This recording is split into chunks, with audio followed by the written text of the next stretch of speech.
Film की शुरुआत होती है एक मिलिट्री लैब से, जहां हम देखते हैं कि कुछ जॉम्बीज अपना आपा खो चुके हैं और वो वहां मौजूद कुछ सोल्जर्स को मार रहे हैं और वो सोल्जर्स भी रिटर्न में उन्हें मार रहे हैं। वहीं एक और हमें कर्नल अलाइव को दिखाया जाता है, जिसे एक सोल्जर्स वहां से उसके साथ चलने का कह रहा है क्योंकि उसे लगता है कि वो लोग यहाँ जिंदा नहीं बच पाएंगे। लेकिन कर्नल अलाइव वहां से नहीं जाना चाहता। दरअसल यूएस गवर्नमेंट के लिए कर्नल अलाइव को एक बायो वेपन रेडी करने के लिए कहा गया था, जिस कारण कुछ केमिकल का मिक्सअप होने पर वो एक्सपेरिमेंट उल्टा पड़ गया, जिस कारण वो वॉलियंटर्स जॉम्बी बनने लगे और वहाँ रह रही मिलिट्री भी अब खतरे में पड़ चुकी थी। ज्यादातर लोग मारे जा चुके थे, लेकिन उस स्क्वाड का लीडर कर्नल को वहाँ से निकलने का कह रहा है, मगर कर्नल उससे कहता है कि वो इस सिचुएशन को संभालेगा और इसे जल्द ठीक कर देगा और वो उस लीडर को वहाँ से निकलने का कहता है। लेकिन तभी वहाँ एक जॉम्बी आकर उस लीडर पर अटैक कर देता है और वो लीडर कर्नल को उसे शूट करने के लिए कहता है, लेकिन वो ऐसा नहीं करता है, जिससे वो लीडर भी मारा जाता है। अब कहानी बढ़ती है 10 साल बाद, जहां हमें कुछ सोल्जर्स को दिखाया जाता है जो उसी आइलैंड पर आए हुए हैं क्योंकि कुछ दिनों पहले उनकी ही यूनिट की एक टीम वहां आई थी जिसका कोई भी अता पता नहीं था और वो लोग उन्हें ही रेस्क्यू करने और वहां फैले ज़ॉम्बीज स्प्रेड को खत्म करने आए हुए हैं। इसके लिए उनके पास सिर्फ 10 घंटे हैं और 10 घंटे बाद इस पूरी जगह को एक टाइमर मिसाइल से उड़ा दिया जाएगा, जिससे वहाँ मौजूद सभी लोग मारे जाएंगे और उनके साथ सारे ज़ॉम्बीज भी। अब वो लोग उस बिल्डिंग की तरफ बढ़ते हैं जहां उन्हें कर्नल अलाइव के जिंदा होने की आशंका भी लग रही है और उन्हें ऐसा लगता है कि कर्नल अभी भी जिंदा है और वो लैब में उस एक्सपेरिमेंट को कंटिन्यू कर रहा है। इसी कारण गवर्नमेंट ने पिछली टीम को भेजा था, लेकिन उन्हें भी यहाँ मौजूद ज़ॉम्बीज ने खत्म कर दिया था। अब वो लोग बड़ी सावधानी से आगे बढ़ते हैं, जहाँ उनको कैप्टन चैक लीड कर रहे हैं और अपने एक सोल्जर्स को टाइमर जीपीएस को एक्टिवेट करने के लिए कहते हैं। दरअसल वो टाइमर इस कारण उनके पास था कि वो लोग अपना काम 10 घंटे में निपटा कर वापस हेलीकॉप्टर के पास पहुंच जाएंगे और अगर नहीं पहुंचे तो उनके साथी जो उन्हें हेलीकॉप्टर से साथ दे रहे हैं वो लोग समझ जाएंगे कि वो लोग मारे गए हैं और वो लोग उस पूरे आइलैंड को एक विस्फोटक से उड़ा देंगे, जिससे वो सभी ज़ॉम्बीज भी मारे जाएंगे। अब वो लोग उस एरिया में पहुंच जाते हैं जहां उन्हें एक लेडी ज़ॉम्बी नजर आती है, जिसे वो लोग मार देते हैं और गन्स की आवाज सुन अब और भी ज़ॉम्बीज वहां आ जाते हैं, जिस कारण वो सब लोग बड़ी ब्रेवरी से उन्हें मारने लगते हैं। लेकिन इसी बीच उनकी एक फीमेल सोल्जर इन्फेक्टेड हो जाती है, जिसे वहीं पर फर्स्ट एड दिया जाता है और उनके लीडर को भी वो ज़ॉम्बीज खींचकर वहां से ले जाते हैं और उनका वो डिवाइस जिससे वो उन हेलीकॉप्टर को सिग्नल करते हैं वो भी वहीं गिर जाता है और अब उस टीम को लेफ्टिनेंट पॉल लीड करता है और वो अपना मिशन वहीं खत्म करने को कहता है क्योंकि उसे सिर्फ अपने सोल्जर्स की जान बचानी थी। लेकिन साथ में आई CIA एजेंट मिकेला उसे ऐसा करने से रोकती हैं और उसे उस बिल्डिंग की तरफ बढ़ने को कहती हैं, लेकिन पॉल ऐसा नहीं करना चाहता है और वो लोग एक जगह रेस्ट करने लगते हैं जहां चेरी, जिसे ज़ॉम्बी ने काट लिया था, उसको बहुत तकलीफ होती है और मिकेला को लगता है कि वो भी अब ज़ॉम्बी बन जाएगी, इस कारण वो उसे मार देती है। लेकिन पॉल उस पर गुस्सा करता है। आपको बता दें कि मिकेला एक साइंटिस्ट भी हैं। तभी उन्हें कुछ गन्स की आवाज आती है जो उसी फैसिलिटीज से आ रही थी।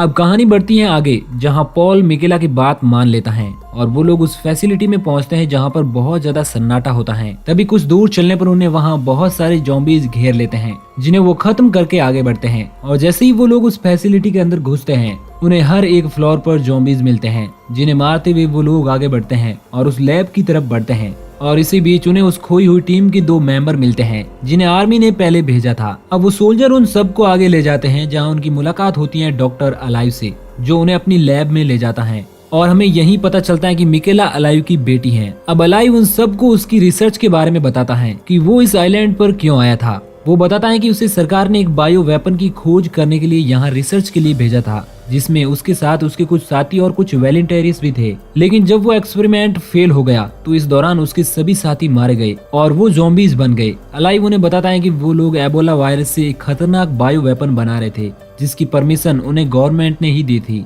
अब वो उन्हें उसकी एक्सपेरिमेंट लैब में ले जाता है जहां बहुत सारे वॉलंटियर्स नजर आते हैं जो अब ज़ॉम्बीज बन चुके हैं। अलाइव उन्हें बताता है कि उन सबको बायो वेपन के साथ उन्हें खत्म करने के लिए एक सीरम भी बनाना था, जिससे उस वायरस को खत्म किया जा सके और वो उन लोगों को उस सीरम के इन्फेक्ट के बारे में भी बताता है जो उसने वहां कैद वॉलंटियर्स पर प्रयोग किए थे, जिसमें वो बहुत हद तक सफल हुआ था और वो ज़ॉम्बी जब बिल्कुल नॉर्मल बिहेव कर रहे थे। लेकिन वो बताता है कि इस दौरान कुछ एबनॉर्मल रिएक्शन भी हुए, जिससे कि उसके सारे वॉलंटियर्स अब बहुत खूंखार हो गए, जिन्हें उसने एक कमरे में कैद करके रखा है जो बहुत ही ज्यादा खतरनाक है और उन्हें वापस से नॉर्मल बनाने के लिए वो काम कर रहा है। लेकिन उसे इसके लिए यहीं रुकना होगा। लेकिन पॉल उसे अपने साथ ले जाने की बात करता है क्योंकि उसके हेड क्वार्टर से उसे साथ जाने के इंस्ट्रक्शन थे। लेकिन अलाइव यहाँ से अपनी रिसर्च छोड़ के नहीं जाना चाहता था क्योंकि उससे लगता था कि उसने वो कर दिया है जो किसी भी साइंटिस्ट ने नहीं किया था। वो बताता है कि वो मरे हुए ज़ॉम्बीज में जान भी डाल सकता है जिन्हें कभी भी खत्म नहीं किया जा सकता, और जो ज़ॉम्बी बन चुका है उसे भी वो कुछ समय के लिए नॉर्मल कर सकता था, जो आम लोगों की तरह बिहेव कर सकते हैं। लेकिन पॉल उसकी एक बात भी नहीं सुनता है और उसे अपने साथ जबरदस्ती साथ ले जाने लगता है। तभी अलाइव की बॉडी चेंज होने लगती है और वो लोग कुछ समझ नहीं पाते हैं। लेकिन मिकेला को ये सब बातें समझ आ रही थी और उसे यकीन था कि उसके डैड ने ऐसा कुछ कर दिया था और अब अलाइव पूरी तरह से कंट्रोल से बाहर होने लगा था। तो मिकेला उसे वही सीरम इंजेक्ट करती है जो अलाइव ने बनाई थी। अब अलाइव बेहोश हो जाता है और मिकेला पॉल से बताती है कि उन्हें उसके डैड की उस रिसर्च के बारे में और जानकारी इकट्ठा करना चाहिए जिसे लेकर वो वापस लौट जाएंगे। अब पॉल और मिकेल उस केमिस्ट्री लैब में जाते हैं और 2 सोल्जर्स को वही लैब में से कनेक्ट डिवाइस ढूंढने भेज देता है, जहाँ मिकेला को पता चलता है कि उसके डैड ने अपने आप को भी ज़ॉम्बीज से इन्फेक्ट करवा लिया था और वो भी एक वॉलंटियर की तरह उस एक्सपेरिमेंट का हिस्सा थे जिन्होंने अपने ऊपर उस सीरम को भी यूज किया था, जिस कारण वो ज़ॉम्बीज तो हैं और वो एक नॉर्मल इंसान भी बन जाते हैं। वहीं एक और अब अलाइव को भी होश आ जाता है और वो उसके ऊपर नजर बनाए हुए दोनों सोल्जर्स पर अटैक कर देता है। और अब मिकेला वहाँ पर रखे सीरम के सैंपल और कंप्यूटर का सारा डेटा लेकर वहाँ से जाने लगती है।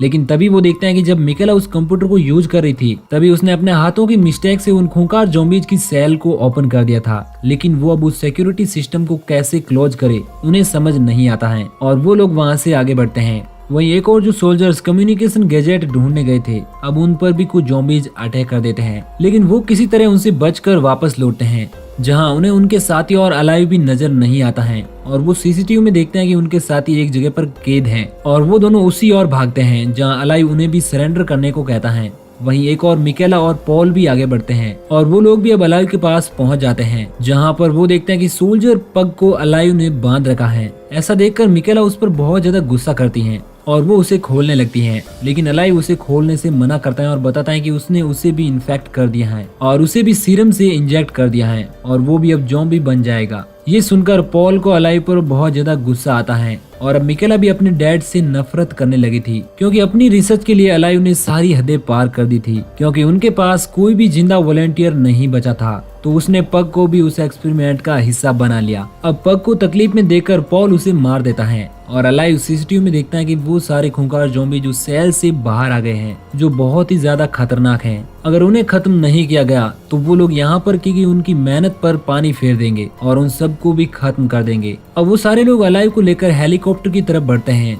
जहाँ उनका सामना उन्हीं ज़ॉम्बी से होता है जिनकी संख्या बहुत ही ज्यादा थी। लेकिन किसी तरह से वो लोग आगे बढ़ते हैं और इसी दौरान अलाइव अपने आप को ज़ॉम्बीज के हवाले कर देता है, जिससे वो बहुत ही बुरी तरीके से मारा जाता है। अब वो लोग आगे बढ़ते हैं जहां उन्हें हर एक जगह पर कई ज़ॉम्बीज से सामना करना पड़ता है और इसी दौरान उनका एक साथी जेरोम को भी एक ज़ॉम्बी इन्फेक्टेड कर देता है और अब वो लोग एक बार फिर से भागने लगते हैं और एक रास्ते से उस फैसिलिटी से बाहर आ जाते हैं, जहां पॉल कर्ट्स को उस डिवाइस को ढूंढकर उसे एक्टिवेट करने के लिए कहता है। उसे लगता है कि इस आइलैंड का खत्म हो जाना ही सही होगा और वो अकेला ही एक वेपन को लेने जाता है जिससे वो मिसाइल लोड करेगा और ये वही वेपन है जो उन्हें आते वक्त मिला था। और अब मिकेला और हेंडरसन दोनों ही उस जगह से अकेले बाहर निकलने की कोशिश करने लगते हैं। वहीं एक और हमें कर्ट्स को दिखाया जाता है जिससे वो डिवाइस मिल जाती है, लेकिन उसके ऊपर कुछ इंसेक्ट गिरते हैं और वो उसकी बॉडी में घुस जाते हैं और वो उसे बुरी तरह से गला के मार देते हैं। ऐसा इस कारण हुआ क्योंकि उस एक्सपेरिमेंट के कारण वहाँ के जीव जंतु पर भी उनका असर पड़ा था। वहीं एक और अब मिकेला और हेंडरसन भी उस फैसिलिटी से बाहर आ चुके हैं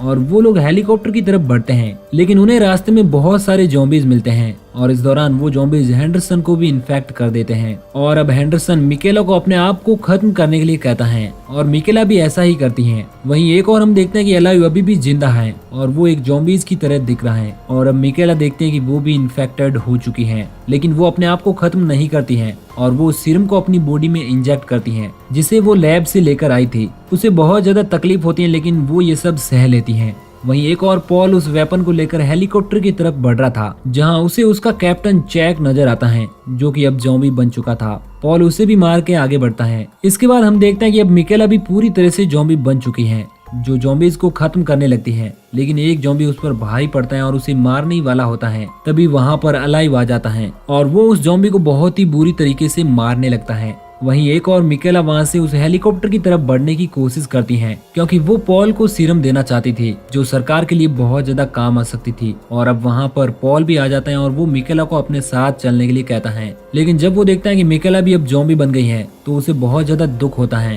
और अब मिकेला उसे वो सीरम देती है और अब पॉल अकेले ही उस हेलीकॉप्टर में बैठकर वहां से चला जाता है। अब अलाई भी वहां पर आ जाता है जो अपनी बेटी मिकेला की इस हालत को देखकर रोने लगता है और मिकेला और अलाई अब उसी आइलैंड पर रह जाते हैं और इसी के साथ उस आइलैंड को भी पॉल एक मिसाइल से उड़ा देता है। तो दोस्तों, आपको ये कहानी कैसी लगी हमें कमेंट करके जरूर बताएं। अगर आपको ये वीडियो अच्छा लगा हो तो वीडियो को लाइक और चैनल को सब्सक्राइब जरूर करना। Thank you.